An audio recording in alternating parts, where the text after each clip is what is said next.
Di satu sisi jenius banget, tapi di sisi lain tragisnya minta ampun.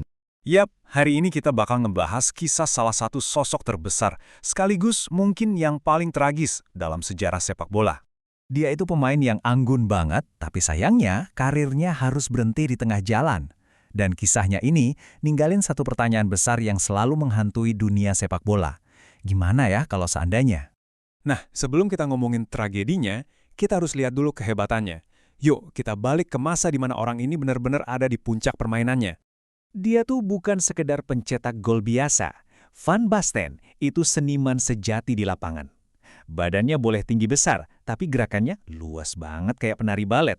Dia bisa cetak gol dari sudut manapun yang gak kepikiran sama kita. Mau itu tendangan salto, sundulan yang akurat, atau tendangan geledek yang gak bisa dihentikan. Tapi buat ngerti gimana dia bisa sampai di puncak, kita harus mundur sedikit ke awal karirnya, waktu dia masih di bawah bimbingan seorang legenda sepak bola. Perkembangannya di Ajax itu cepet banget. Dari pertandingan debutnya aja udah kelihatan. Dia masuk gantiin idolanya sendiri, sang legenda Johan Cruyff. Dan langsung cetak gol.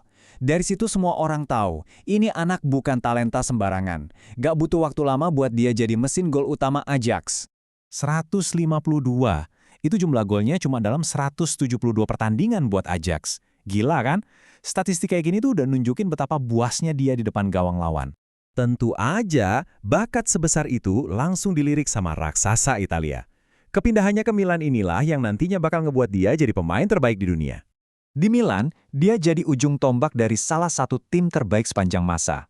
Bareng dua rekan senegaranya, Ruud Gullit dan Frank Rijkaard, mereka ngebentuk trio Belanda yang benar-benar mendominasi sepak bola Eropa. Dan ini dia buktinya, penghargaan individu paling bergengsi di sepak bola, Ballon d'Or. Van Basten menangin ini bukan cuma sekali, tapi 3 kali. Tahun 88, 89, dan 92. Jelas banget kan statusnya sebagai pemain terbaik di planet ini. Kehebatannya sebagai individu itu langsung berbuah manis buat tim. Mau di Ajax atau di Milan, hampir semua piala bergengsi berhasil dia menangkan. Lengkap. Tapi nih, dari total 314 gol sepanjang karirnya, ada satu gol yang paling ikonik. Gol yang dicetak di panggung terbesar. Untuk negaranya. Coba bayangin suasananya. Final Euro 1988. Belanda, negara yang belum pernah menangin piala internasional besar, lawan Uni Soviet yang kuat banget. Panggungnya udah siap buat sebuah momen keajaiban yang bakal dikenang selamanya. Jadi waktu umpan silang itu datang, pemain normal pasti mikir, oke, kontrol dulu bolanya. Tapi Van Basten, beda. Dari sudut yang rasanya nggak mungkin sama sekali, dia langsung hajar pakai tendangan volley. Kayak nentang hukum fisika gitu loh. Teknik, kekuatan, keberanian, semuanya jadi satu di momen itu. Gol inilah yang akhirnya bawa pulang piala dan bikin namanya abadi di sejarah sepak bola. Ironisnya, di saat dia lagi di puncak-puncaknya, ada bayangan gelap yang udah mulai ngehantuin karirnya, cedera. Pergelangan kakinya yang rapuh, itulah musuh yang bahkan gak bisa dikalahin sama kejeniusannya.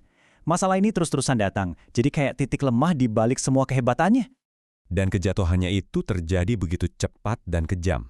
Coba lihat, Desember 1992, dia baru aja dinobatin jadi pemain terbaik dunia. Cuma beberapa bulan setelahnya, Mei 1993, dia mainin pertandingan terakhirnya. Umur 28 tahun, usia emas seorang pemain bola. Tapi karirnya udah selesai. Lewat kata-katanya sendiri, kita bisa ngerasain betapa sakitnya perjuangan dia. Ini bukan cuma soal fisik, tapi juga siksaan batin, karena dia dipaksa kehilangan hal yang paling dia cintai di dunia. Dan ini ngebawa kita ke warisannya, sesuatu yang gak cuma dinilai dari apa yang udah dia raih, tapi juga dari apa yang hilang. Momen perpisahannya itu benar-benar emosional. Fans nangis, bahkan pelatihnya yang terkenal galak, Fabio Capello, sampai gak bisa nahan air mata. Ini jadi bukti betapa besarnya kehilangan ini buat dunia sepak bola. Dia bilang perpisahannya itu kayak pemakaman, karena buat dia, Marco van Basten, sang pesepak bola emang udah mati. Yang tersisa cuma kenangan akan kehebatannya yang gak akan pernah hilang. Pencapaiannya nggak usah ditanya. Lebih dari 300 gol, 3 Ballon d'Or, juara di level klub dan negara. Tapi, lihat statistik terakhir itu.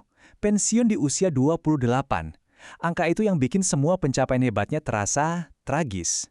Dan inilah pertanyaan yang mungkin akan selalu melekat sama namanya. Kita udah lihat kejeniusannya yang luar biasa, tapi kita juga jadi bertanya-tanya. Seandainya dia nggak cedera, kira-kira sehebat apa lagi dia? Warisan Marco van Basten adalah gabungan antara kehebatan yang nggak bisa dibantah dan potensi tak terbatas yang direnggut terlalu cepat.